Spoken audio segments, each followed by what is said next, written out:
why this book? I think perhaps the number one reason was some of the goodbye interviews that, Warren and New York Times, Al Jazeera, CNN, BBC, all of them did goodbye interviews because they wanted me to sum up.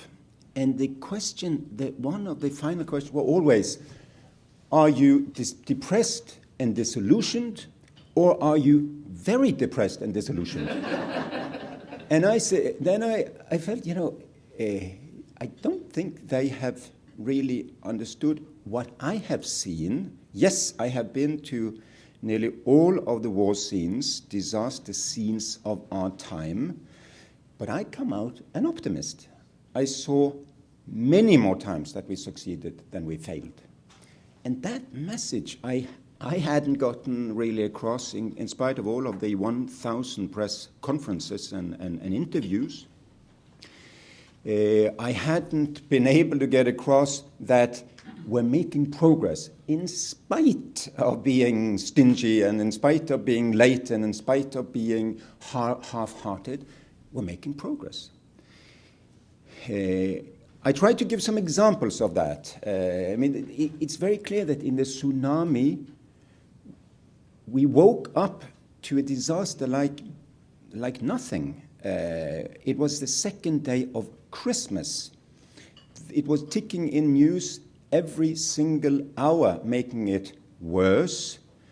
There were 12 countries involved. 2 continents had been devastated.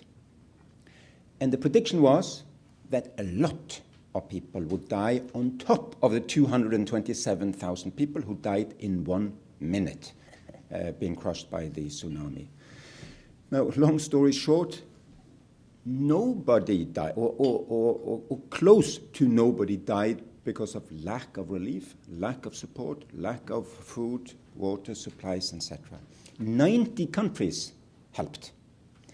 35 militaries helped. The United States military did a fantastic job in Aceh. The Indians, which just shows the new world, did a fantastic job in Sri Lanka. India did not ask for help even. They could take care of most of their own thing. It just shows the world is getting stronger. The capacity to act is getting stronger. In northern Pakistan, a similar example. I came there the 4th day after the earthquake. And the challenge was the following. 3.3 million people had lost their roof. They were homeless. We were in the Himalaya mountains, and it was 4 weeks until winter would descend. So in all previous times, one would expect potentially hundreds of thousands of people to perish. That winter, we could see when we did surveys, we did mortality surveys, nutritional surveys, other surveys the next spring, we could see that it was the same calorie intake as is a normal or better than a normal year. It was more girls in school in Kashmir than in a normal winter because the Pakistanis and the world community worked very well together. We had more than 50 helicopters shuttling shelter material up into the mountains. Same with Darfur, which is seen as and rightly so in many ways, as one of the failures of our generation. But let me just mention one thing. It was predicted in the summer of 2004 when we got access for the first time, and it took a lot of effort, and I was very much part of that, placing it on the Security Council agenda, placing it on world media, getting maximum pressure for us to get access to Darfur after having been blocked. When we really saw how bad it was predicted by many, including by US aid, that anywhere between 300,000 and 1 million people would die that winter because it would be impossible to reach them.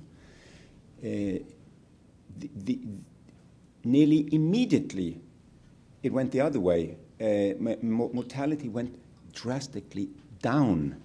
and we were coming out of the 10,000 a month deaths that was in this group, rather than having a tenfold increase that very winter because of effective humanitarian action.